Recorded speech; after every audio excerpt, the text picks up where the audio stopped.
Olá pessoal, eu gravei aqui uma segunda parte da nossa aula devido aos problemas que nós tivemos, né? Então, a ideia aqui agora é continuar o que nós estávamos discutindo sobre ainda o capítulo 22 do nosso livro, do livro que nós estamos adotando, o Halliday 3, tá? Bom, então na primeira parte, onde houve aquele problema de áudio, nós discutimos o dipolo elétrico, mas uma segunda leitura, né? Digamos assim. Na outra aula nós falamos sobre o campo do dipolo, como calcular ele em algumas situações. Vimos também algum exemplo superficialmente, né? Sobre como ele é usado para modelar situações, etc. e tudo. Bom, o que acontece? O dipolo tem duas cargas, né? Então isso é ainda bastante simples. Esse não vai ser o caso que mais vai nos interessar, porque nos casos reais a gente tem coisas tridimensionais, tem coisas sólidas, etc. Mas antes disso, vamos comentar aqui, por uma questão de completar o assunto, como funciona o campo gerado por N cargas pontuais. Então é mais ou menos o seguinte, ó. Se nós tivermos aqui mais de uma carga, se tiver duas, vale o chamado princípio da superposição, né? Que diz que o campo resultante num certo ponto P, onde eu vou medir esse campo, vai ser a soma vetorial desses campos. Então, por exemplo, se o E1 atua aqui, causado, né, pela carga Q1, aí a carga Q2 vai aplicar um campo E2. Esse nós já vimos, duas cargas aqui, tá? E agora se forem mais? Bom, é simples, mas tem que tomar um certo cuidado com uma coisa. Se tiver uma carga Q3 e, enfim, um certo número N, que pode ser maior do que 3, o campo resultante vai ser ainda a soma vetorial desses campos todos, mas aí agora vão ser N parcelas aqui, uma para cada campo. Então aqui, vejam que isso é uma soma vetorial. Então, por exemplo, se eu tivesse aqui, vamos desenhar aqui um exemplo. Se tivesse aqui uma carga Q1, uma carga Q2 e aqui uma carga Q3, acho que tem uns problemas parecidos com isso lá no Halliday. Qual seria o campo resultante? Então aqui a gente tem que ver o seguinte, ó, que isso é uma soma vetorial, uma soma de vetores. Então ela não é simplesmente somar os escalares, principalmente se eles estiverem desalinhados. Então bem, aqui vamos supor que todas sejam positivas, repulsiva a força. Calcule o campo aqui nesse ponto P. Como é que eu faço? Bom, sendo repulsivo, sendo cargas positivas, o campo aponta para fora. Então aqui vai estar o E3, por exemplo. Tá? Aqui na linha que une o ponto e o Q1, eu vou marcar o E1. Sendo essas cargas todas positivas, Q1, Q2 e Q3 positivas, o campo vai ser para fora.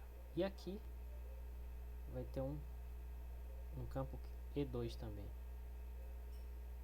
Então, quando eu digo quando eu falo que o princípio da superposição é a soma vetorial dos campos, que foi o que eu escrevi bem aqui, eu tenho que ter em mente essa soma aqui, ó, esses vetores realmente aqui, ó, tá?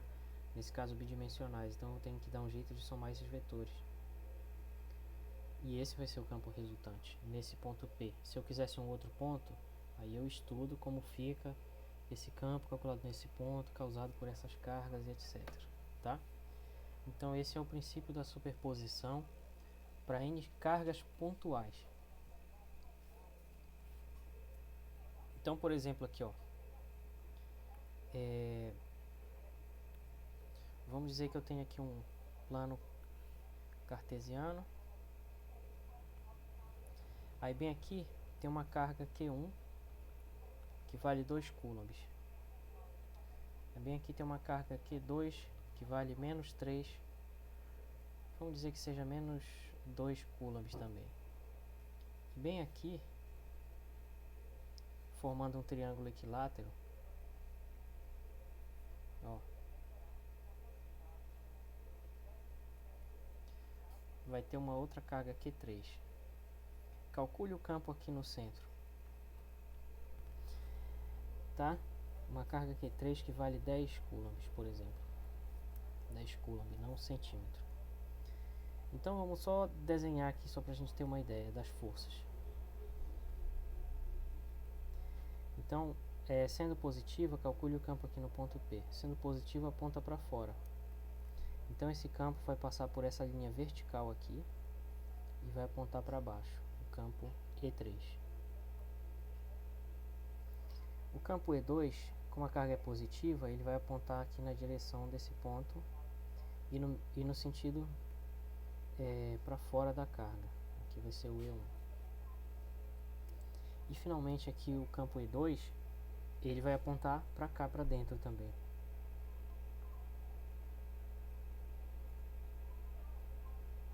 Porque agora a carga é negativa, então o campo aponta na direção da carga, tá? Então aqui vai estar o campo E2. E aí o campo resultante vai ser a soma deles todos. A soma vetorial vai ser E1 vetor mais E2 vetor mais E3 vetor. Então eu não vou dizer exatamente quanto é, só quero fazer um desenho. Como é que a gente soma 3 vetores? Usa a regra do paralelogramo 2 vezes, né? Então vai ficar mais ou menos assim. Aqui vou fazer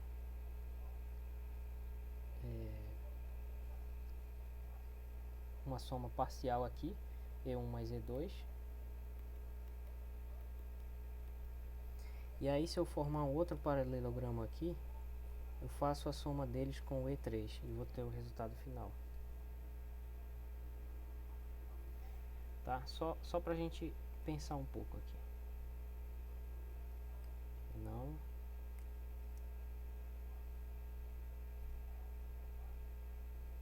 Aqui vai ser a soma dos três, então. Então bem aqui, mais ou menos, vai estar o campo resultante. E, que vai ser E1 mais E2 mais E3. Então eu poderia perguntar, por exemplo, assim, o campo resultante dessa configuração, poderia ser essa a pergunta. O campo resultante aponta para onde?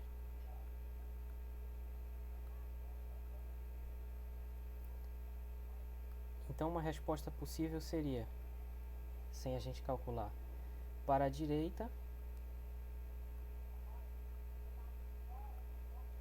e para baixo, tá? Para saber exatamente onde, aí eu tenho que usar exatamente quanto é isso, eu tenho que usar aqui a lei de Coulomb, que nesse caso eu vou precisar botar um índice que se refere a qual carga eu estou considerando como geradora. Então vai ser 1 sobre 4πε0 vezes o valor dessa carga aí, que no caso é Q1, Q2, Q3, sobre o RI também, ao quadrado, RI chapéu, tá? Então aí eu faço isso para o 1, para o 2 e para o 3, igual a 1, 2 e 3, e depois eu calculo essa soma usando vetores. Posso fazer um exemplo assim na aula que eu vou gravar na sexta, ou depois disso na segunda-feira, tá? Então vamos agora falar sobre distribuições contínuas de carga.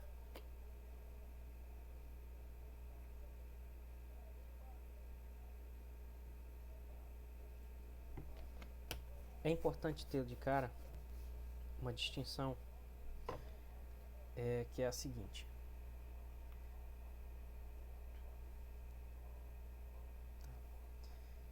Existem dois tipos de coisa na natureza.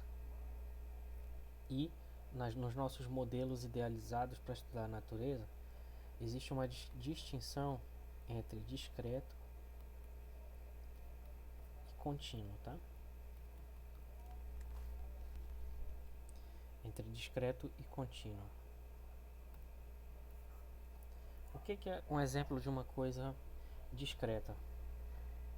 Eu sei que tem muita gente da geologia, então me perdoem por esse sacrilégio que eu vou fazer, tá? Mas, por exemplo, a areia, né? A areia é formada por pequenos grãos, então é uma quantidade discreta de grãos que tem, certo? Outro exemplo de coisa discreta na natureza: os níveis de energia dos átomos.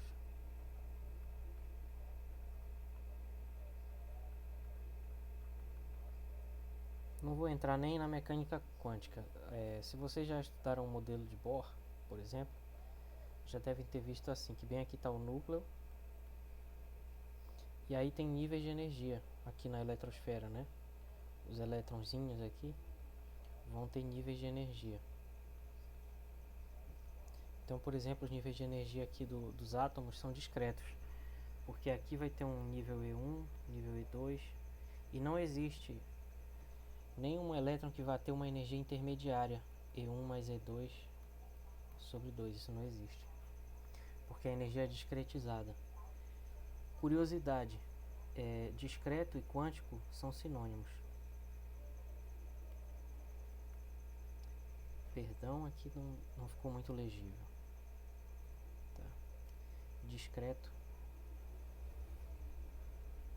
é sinônimo de quântico.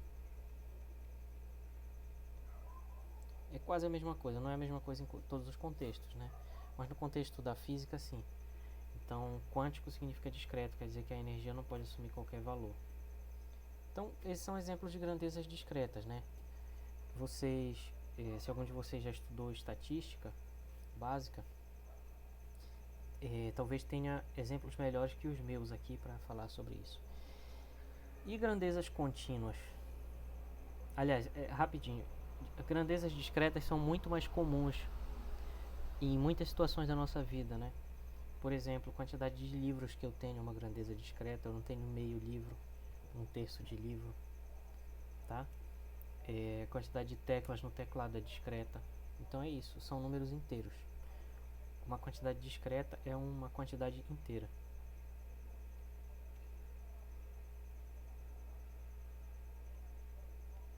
Inteira quer dizer que é tudo um número inteiro, aqui conjunto Z. Por outro lado, grandezas contínuas são grandezas assim, por exemplo, gráfico de uma função aqui, x ao quadrado, ó.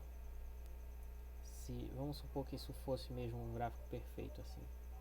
É uma função contínua, por quê? Porque eu posso desenhar ela sem tirar a caneta do papel. Aqui é assim, ó. Isso é uma curva contínua, uma parábola nesse caso.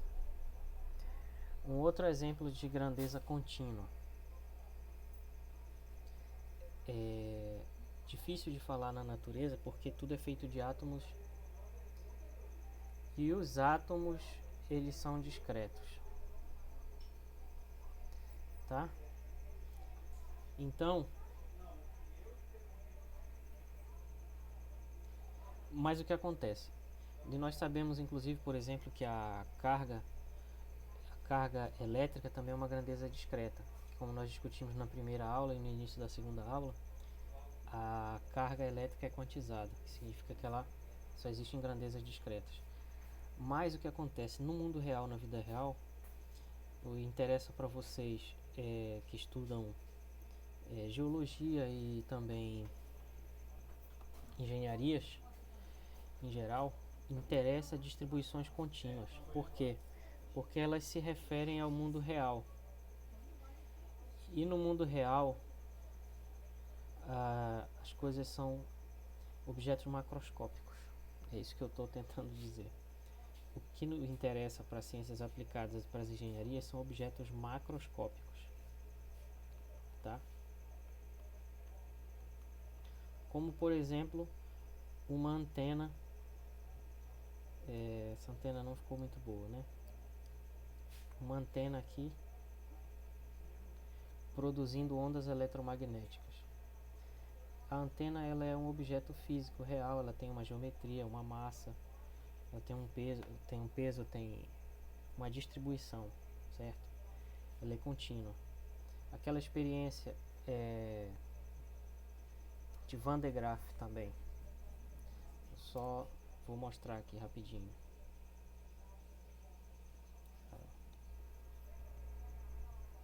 Experiência aqui, ó, de Van de Graaff. Essa experiência aqui, ó. Tem uma distribuição de carga numa esfera. Isso aqui é uma experiência para mostrar como é possível carregar uma esfera. E aí a pessoa segura aqui, ela fica carregada, os cabelos arrepiam, você já deve ter visto. Então, isso é um objeto macroscópico. Como é que eu saio daquilo que eu estou discutindo, que são campo produzido por uma carga, que é uma coisa que talvez, para quem tenha muito interesse em fazer uma aplicação, seja uma coisa simples demais. Como é que eu saio de uma coisa para outra? Como é que eu saio do discreto para o contínuo? Ou seja, em outras palavras, aqui nós aprendemos como calcular o campo gerado por uma carga Qzinho.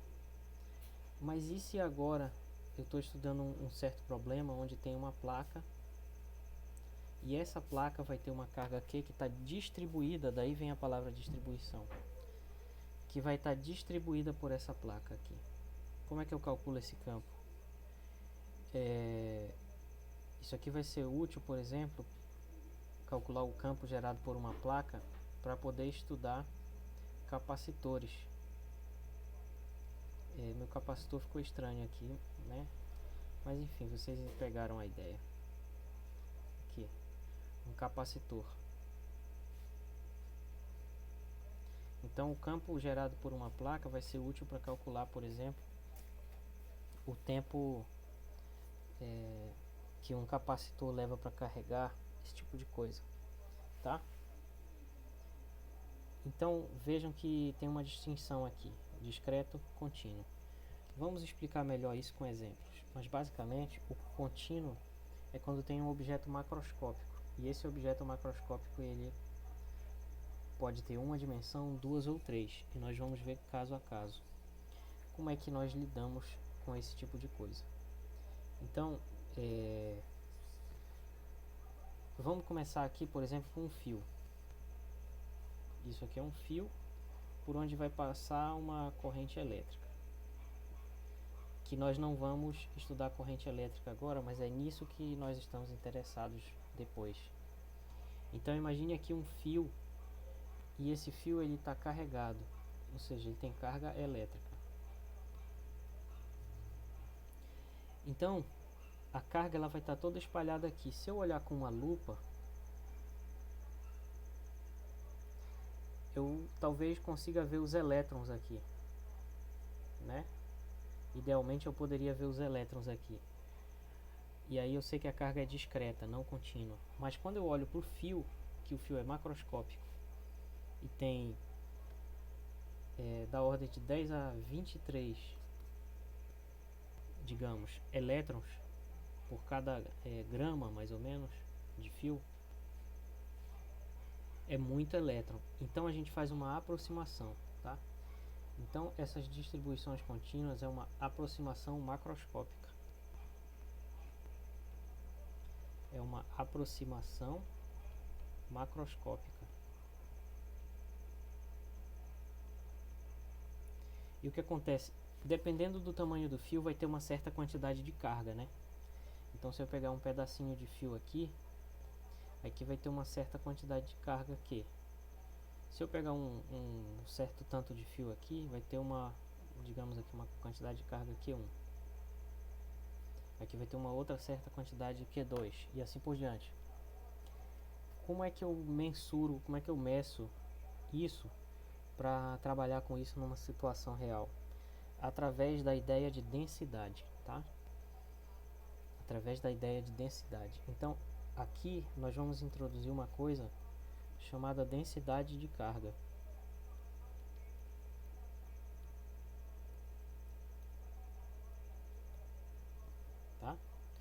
deixa eu só apagar isso aqui. Densidade de carga. O que é densidade?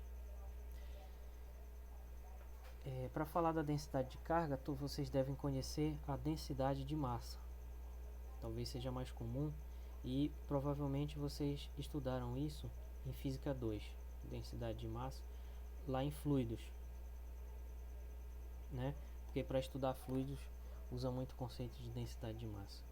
E o que era a densidade de massa? Era um ρ que era igual a massa dividido por volume, né? Então aqui, se eu tenho uma densidade de carga, como é que vai ser mais ou menos isso? Então vai ser assim, essa densidade vai ser igual não a massa por volume, mas sim a carga dividida pelo volume, certo?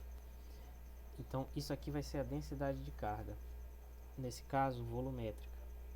O que acontece? Acontece que aqui no eletromagnetismo, pensando numa situação real, existem fios por onde vão passar correntes, tá? Aqui. Existem fios, existem placas que, por exemplo, vai formar os capacitores, e existem objetos macroscópicos tridimensionais. Não consigo pensar em nenhum agora, mas a verdade é que tudo na nossa vida é tridimensional, né? O fio é uma aproximação, a placa é uma aproximação. Então a gente pode pensar, por exemplo, aqui num cubo carregado, pode pensar numa esfera carregada, certo? E assim por diante. Objetos. Então, o que eu quero dizer é o seguinte: quando nós vamos estudar aqui densidade de carga, tem uma diferença fundamental em relação à densidade de massa. Que aqui na densidade de massa, geralmente a gente está considerando objetos volumétricos. Por quê? Porque o fluido ele assume a forma do recipiente. Então aqui vou ter um recipiente com água, ele vai assumir a forma aqui do recipiente, vai ser sempre tridimensional. Mas vejam só que aqui no caso da eletricidade existe interesse físico não apenas em objetos tridimensionais, como eu botei aqui uma caixa e uma esfera. No eletromagnetismo não existe interesse só em objetos tridimensionais, porque vão existir placas onde vai ter uma certa carga aqui, e vão existir fios também por onde passa uma certa carga aqui. Em outras palavras, aqui no eletromagnetismo também vai ter uma distribuição de carga em duas dimensões, que é a placa, que só tem comprimento e largura, e o fio em uma dimensão, seja ele reto como esse que eu desenhei, ou não. Não precisa ser reto. Apenas o reto aqui o fio reto é o primeiro exemplo que vem à nossa mente, né? Então aqui no eletromagnetismo nós vamos considerar três modos em que a carga se distribui em objetos, tá? Certo? Três maneiras. Quais são elas? Então quando eu tiver um fio, aqui um fio, por onde tem uma certa corrente, esse fio vai ter um certo comprimento, né? Que eu posso medir aqui esse comprimento, e ele dá um certo valor L, comprimento do fio. Tá mal dividido aqui. Comprimento, tá? Então aqui a gente vai ter uma chamada densidade linear de carga. Densidade linear de carga. Como funciona a densidade linear de carga? Bom, linear quer dizer sobre uma linha. Então a gente chama ela de lambda, geralmente. Essa densidade linear de carga aqui vai ser definida do seguinte modo: vai ser a carga. Essa aqui é a densidade média. Vamos ver já por que é média. Vai ser a carga dividido pelo comprimento.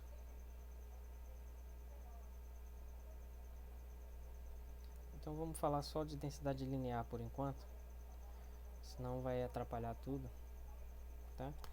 Carga por comprimento. Isso aqui vai dar a densidade média desse fio, por exemplo. Então veja aqui que ela vai ter a seguinte unidade, ó. Vai ter a unidade de carga dividido por comprimento. Então qual vai ser essa unidade no SI? Se não Coulomb por metro.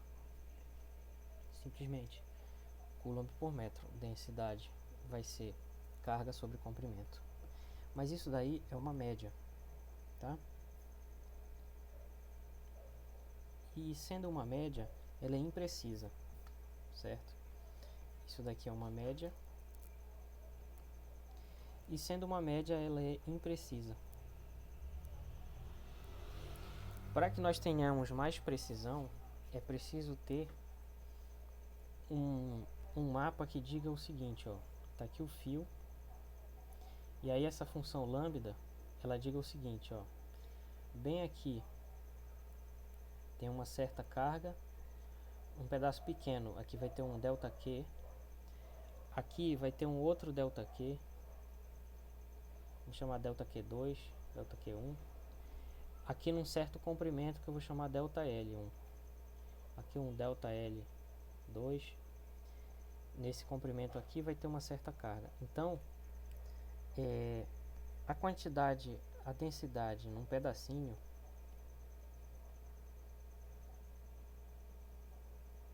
num pequeno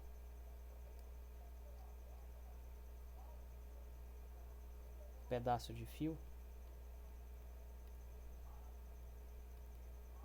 vai ser lambda igual a uma pequena quantidade de carga ΔQ dividido por uma pequena quantidade de comprimento ΔL.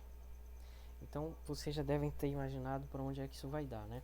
Se isso aqui é uma média, como é que eu transformo uma média, uma taxa de variação média numa taxa de variação exata, instantânea?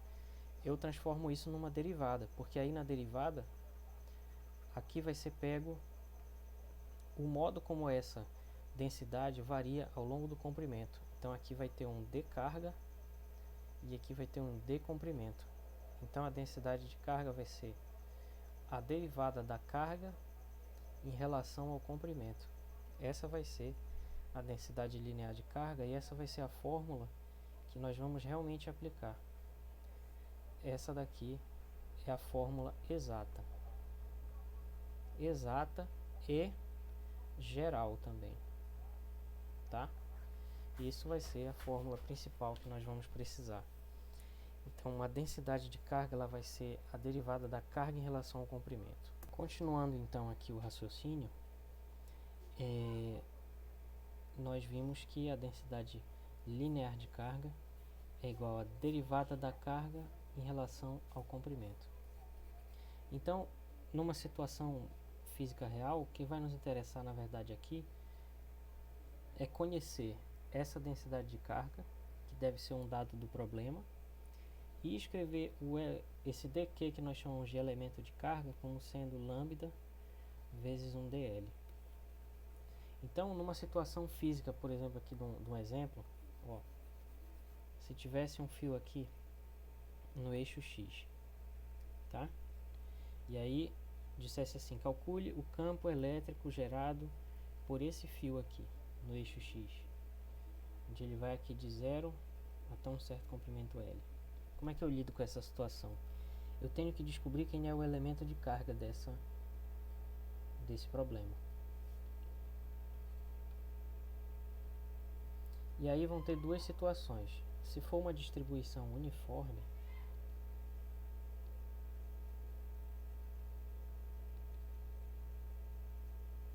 significa que o lambda é constante.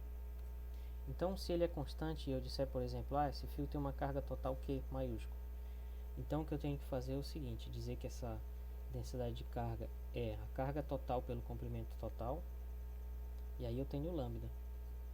Porque essa carga total e esse L total são dados do problema. Mas, ao mesmo tempo, esse lambda ele é igual ao que eu escrevi ali em cima, dq sobre dl.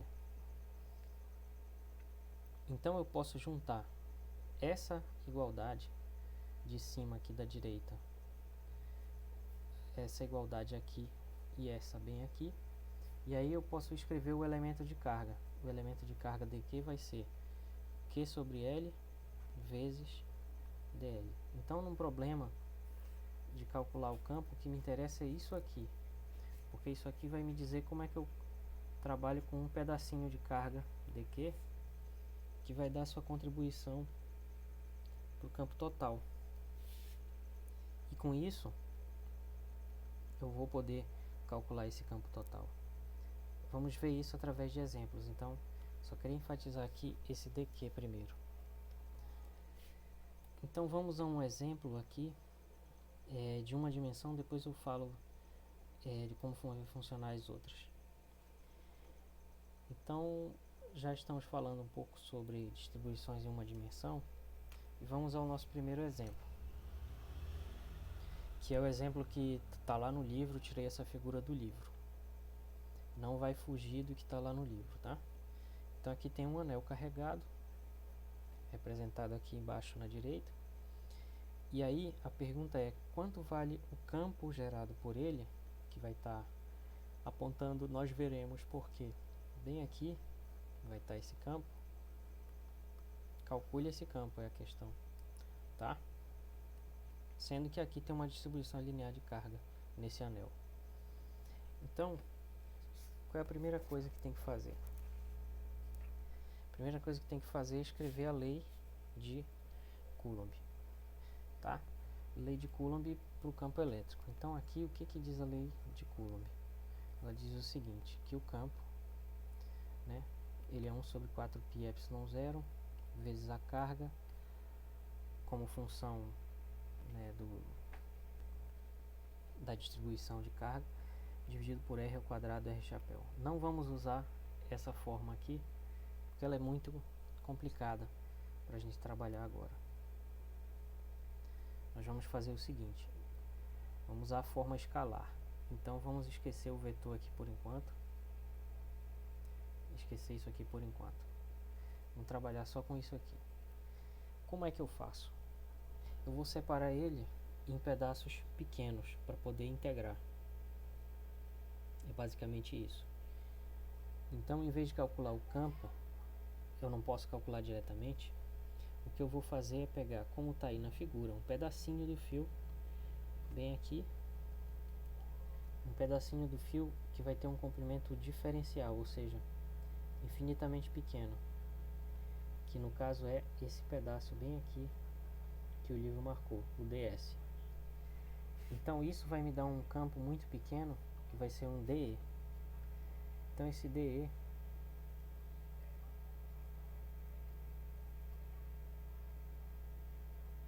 rapidinho. Então vamos ter um d campo aqui, que vai ser igual a 1 sobre 4π ε0 vezes um diferencial de carga sobre r ao quadrado. Vamos entender isso. É o seguinte, eu não posso calcular o campo inteiro de uma vez, porque é complexo. O que eu posso calcular é esse elemento, que a gente chama elemento de campo, ou seja, um dE, um campo de uma diferencial do campo, e aqui um elemento de carga.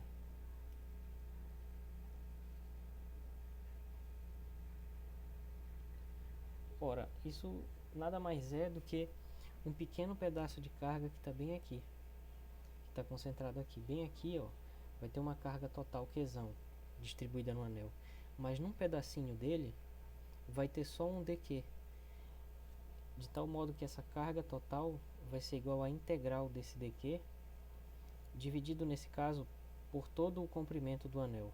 Vamos chamar de C o comprimento do anel. Então a carga total ela vai ser a integral, que é a maneira que a gente tem de fazer uma soma contínua, que é o caso aqui, porque o fio é contínuo, não é discreto. Então a carga total vai ser essa integral desse dQ. E o campo E vai ser a integral do dE vetor, tá? Não confundam aqui, porque aqui não vai valer essa igualdade de que o E vai ser a integral do dE escalar. Não, essa igualdade não é válida, tá? Vamos ver por quê. Aí.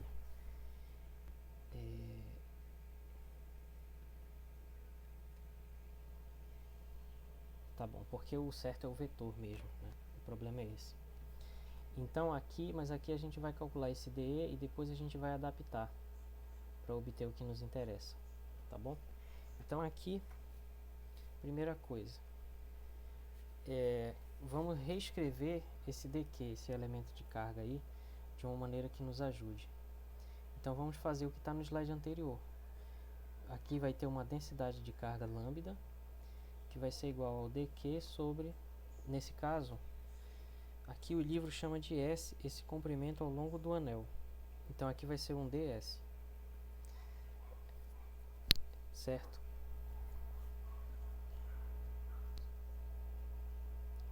Então o dq vai ser igual a lambda ds.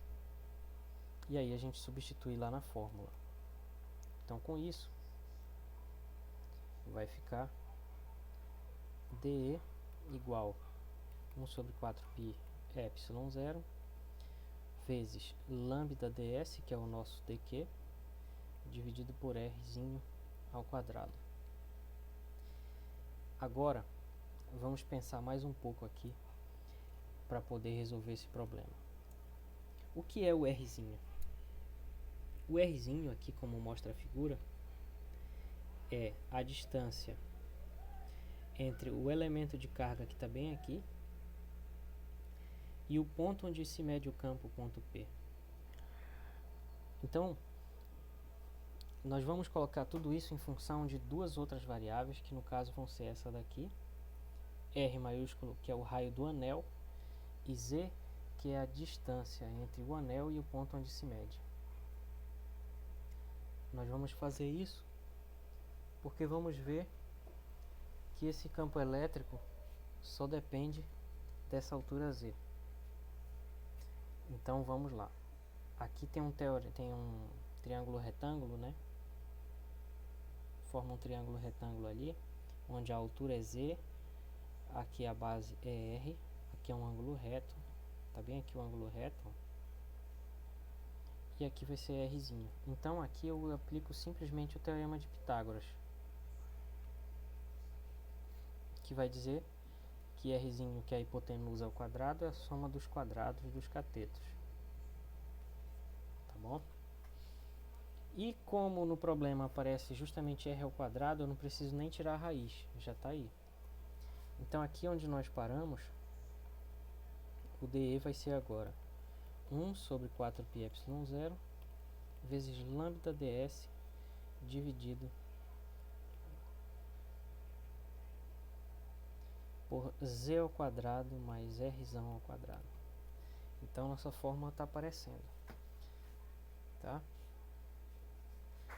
Mas aqui tem que fazer uma observação, que é justamente o motivo de ter essa figura aqui do lado.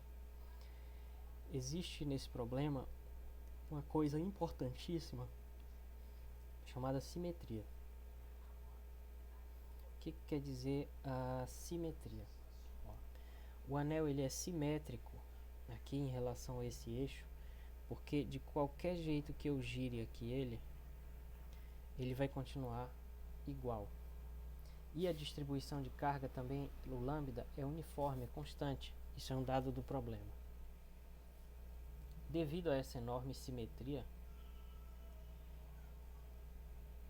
vai acontecer uma coisa muito interessante. Ó. Quando eu pegar bem aqui, imaginem aqui o anel aqui. O anel está aqui embaixo. Ó. Imaginem ele bem aqui. Aí bem aqui eu vou pegar um certo dq, um certo elemento de carga. Ele vai gerar um certo campo dE, que vai ser esse, vetor, tá? Bem aqui vai ter um outro elemento de mesmo tamanho dq, só que ele vai gerar um campo que vai estar apontando para cá, que vai ser esse outro DE. E quando eu integrar tudo, olha só que interessante que vai acontecer. Quando eu integrar tudo,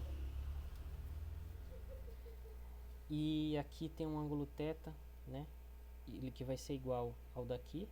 Esse ângulo θ daqui é o que foi marcado na figura anterior. Mas aí tem uma questão de geometria plana, né? Que eles são opostos pelo vértice, porque aqui essas duas retas elas são concorrentes. Então, ângulos opostos pelo vértice são iguais. Então, aqui vai ser θ. Tá?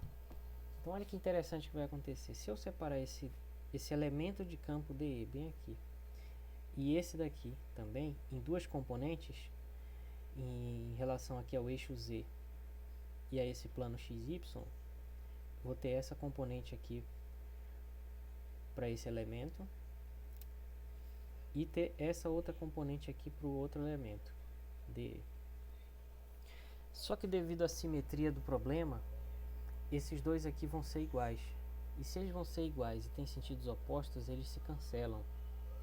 Então sobra bem aqui só a componente do eixo Z. E como é que eu calculo ela? Um triângulo retângulo. Né? Calculo ela através de um triângulo retângulo e das funções trigonométricas. Então aqui vai ter um E, ou melhor, um DE. Aqui vai ter um ângulo θ. Eu estou reproduzindo o que está ali. Então eu quero saber quanto é essa componente bem aqui, que vai ser o DE do eixo Z. Eu uso o cosseno, porque o cosseno de θ, sendo aqui um ângulo reto, o cosseno é o cateto adjacente dividido pela hipotenusa, que vai ser DE. Isso significa que o DE no eixo Z vai ser DE cosseno θ, que é a fórmula que está no livro.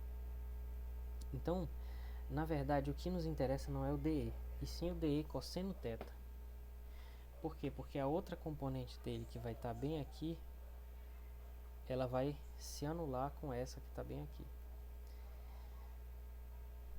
Tá, então já vamos voltar para o cálculo, mas antes disso é preciso ver uma sutileza que acontece bem aqui, que é o seguinte, ó. Quando nós integrarmos, vai varrer todo esse anel. A gente vai integrar sobre o anel. Então, o anel pode ser separado em duas metades, de tal maneira que para cada ponto de um lado, ó, posso separar ele bem aqui. Para cada ponto desse lado vai ter um do outro lado, onde vai acontecer esse cancelamento aqui. De tal modo que quando eu integrar tudo, não vai ter componente nenhuma aqui no plano XY, vai estar tudo apontando aqui para o eixo Z. Então o campo final vai estar apontando para o eixo Z, depois que eu integrar. E aí eu uso somente isso aqui. Então, recapitulando, o que vai nos interessar devido a esse argumento de simetria não é exatamente o DE, mas sim o que nos interessa vai ser o DE vezes o cosseno desse ângulo θ, por causa desse argumento bem aqui. Então eu pego essa expressão e multiplico por cosseno θ dos dois lados. Vai dar o que? DE cosseno θ igual a 1 sobre 4πε0 vezes lambda cosseno θ ds dividido por z ao quadrado mais r ao quadrado. Tá? E aqui não tem mais espaço para escrever, então vamos fazer o seguinte.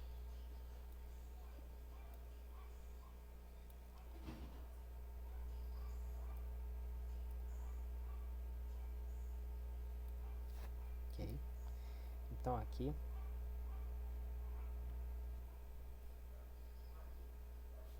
esse campo vai ser, agora eu preciso encontrar esse ângulo θ. Então, voltando aqui nessa figura, eu posso medir o cosseno desse ângulo θ. Como? Observando aqui para o triângulo. Então eu vou ter um triângulo aqui que vai ter altura Z, que eu desenhei bem aqui.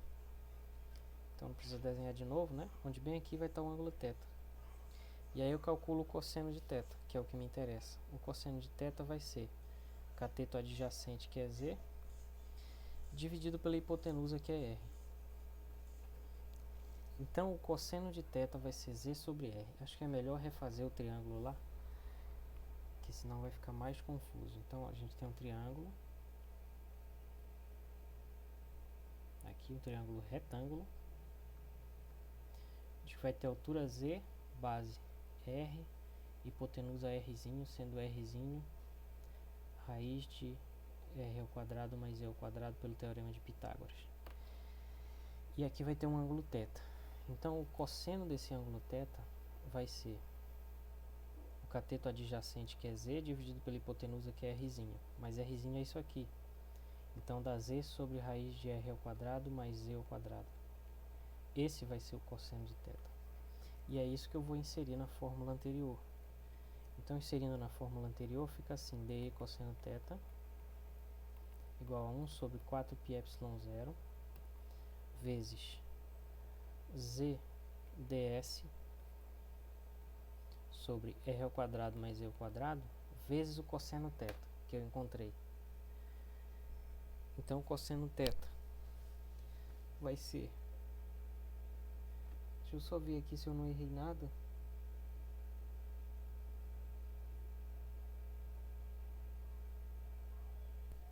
Eu só preciso ver esse Z. Não, eu confundi o lambda com Z. É bem aqui. Agora não tem como apagar. Mas bem aqui não é Z. Não tem esse Z, é um lambda aqui. Então vai ser lambda ds. ds vezes lambda vezes cosseno θ.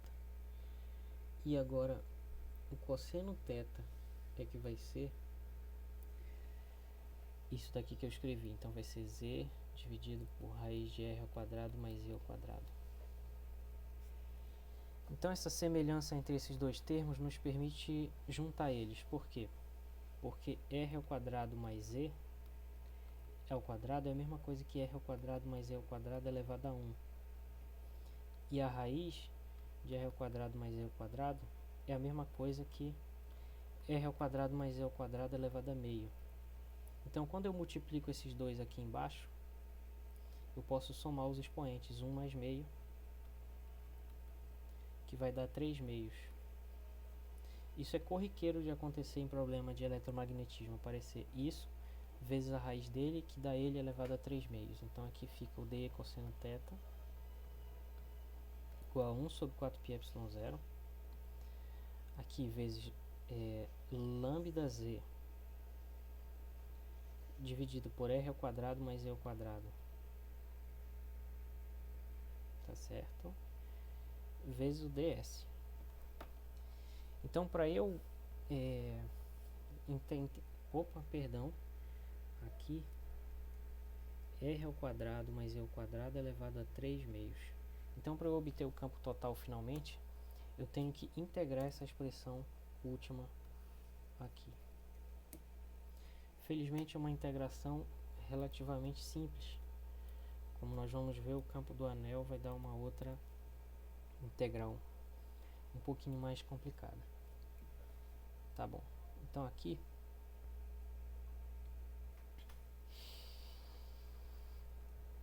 vamos ter o seguinte: o campo total, o DEZ, que vai ser o campo total, o campo final, melhor dizendo, ele vai estar todo na direção Z e vai ser igual à integração dessa componente de cosseno θ pelos argumentos que nós vimos antes. Então isso vai ser, pelo que nós vimos aqui no slide anterior, 1 sobre 4πε0 vezes Z lambda dividido por Z ao quadrado mais R ao quadrado vezes a integral desse ds. Por que eu não integrei aqui na frente? Por que eu não botei a integral aqui na frente?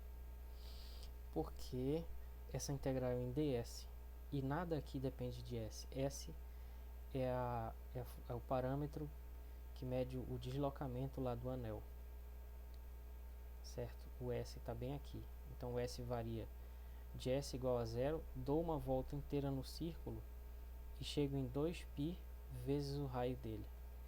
Então o S varia de S igual a 0 até S igual a 2πr. Por esse motivo ele não depende nem de Z, nem de Rzinho, nem de lambda, então a integral fica só no ds. E aí eu repito isso tudo vezes a integral de ds. Como é que eu faço essa integral agora? Como eu disse, o S varia de 0 até 2π vezes o R maiúsculo. E a integral de ds é o próprio S, né? A integral de dx é o próprio x, mais uma constante. Só que aqui é uma integração definida, uma integral definida. Então, o S de 0 a 2π R.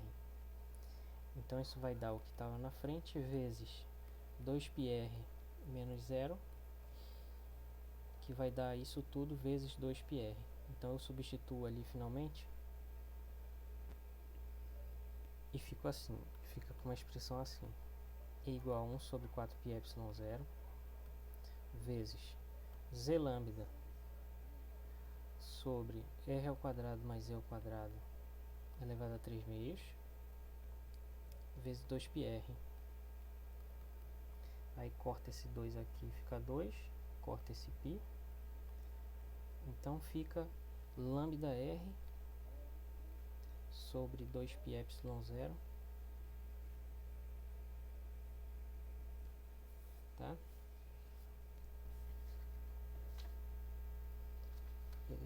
Lambda r sobre 2πε0 vezes z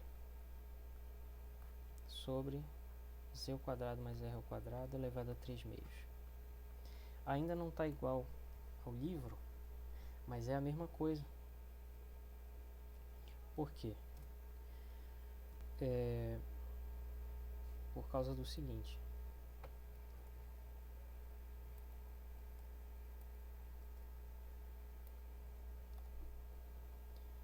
vamos lá.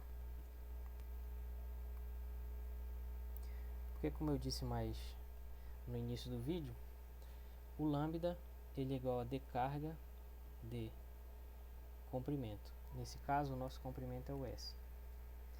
Só que como o problema disse que essa densidade é uniforme, então ela vai ser igual à média. Uma densidade uniforme é igual à densidade média. E o que é a média senão a carga total pelo comprimento total? Então a carga total, que é um dado do problema, é o Qzinho. E o comprimento total é o comprimento do círculo de raio R maiúsculo, 2πr. Então lá onde está lambda, eu posso substituir por isso aqui. Então o E fica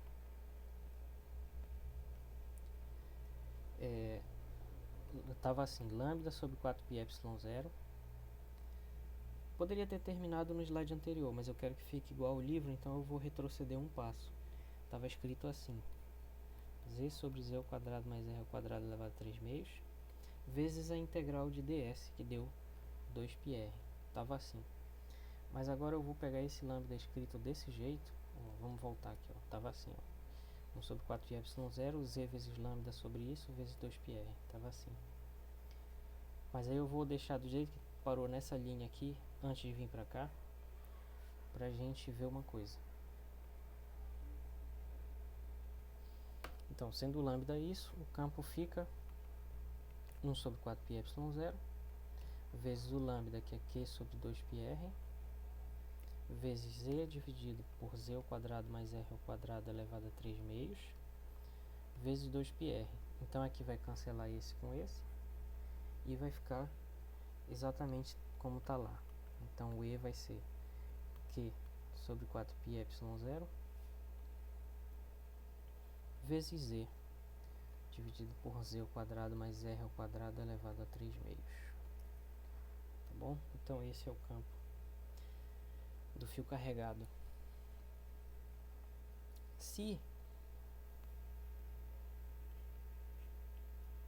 Então é isso por enquanto, por hoje.